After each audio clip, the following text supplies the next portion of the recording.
as a teacher, we have so many things going on at one particular moment. And in a day, we got to make a million decisions in a day.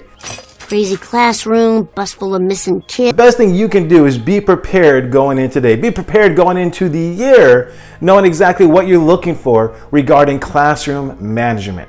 Now, if you have that down, you can do everything else in your class. But without classroom management, you got to make sure that is in line.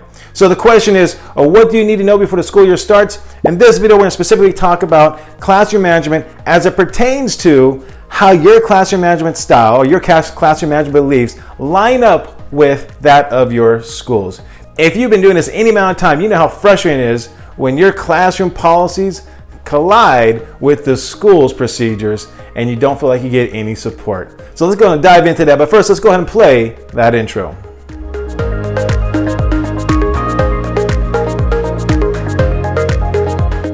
So I teach a class in classroom management, and one of the early lessons we have is making sure that your classroom rules and procedures line up with those of the school rules and procedures. Because I'm not sure if this ever happened to you, but have you ever had a situation where you're dealing with a student and things just kind of escalate and you send them to the office, and then next thing you know, 15 minutes later, they come walking back into your class. You're thinking, how did that happen? Why did that happen?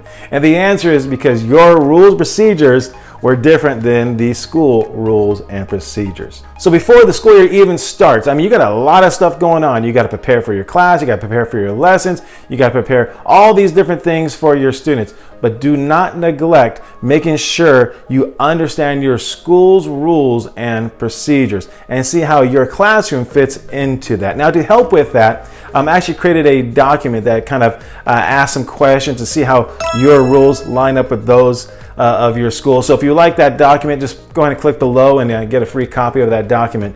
But here's things to consider. If you give a detention to a student, is that something your school supports? What are their expectations of you before you issue a detention? If you send a kid to the office, how are they going to deal with it? How are they going to communicate that to you, how they dealt with it, so that way they don't send the kid back to you? And so there's a variety of things you need to consider. So going into this school year, once again, keep in your mind, yeah, I got to prepare my classroom. I got to make sure I have things lined up. But also, I got to make sure I understand what the schools are or the school rules are. Because once again, if there's a division in that, if there is a difference in that, you're going to quickly feel that your authority is undermined when dealing with students, and you're going to feel like your classroom is going to get out of control. For watching the video, if you like what you saw, please hit the subscribe button or click on one of the other links.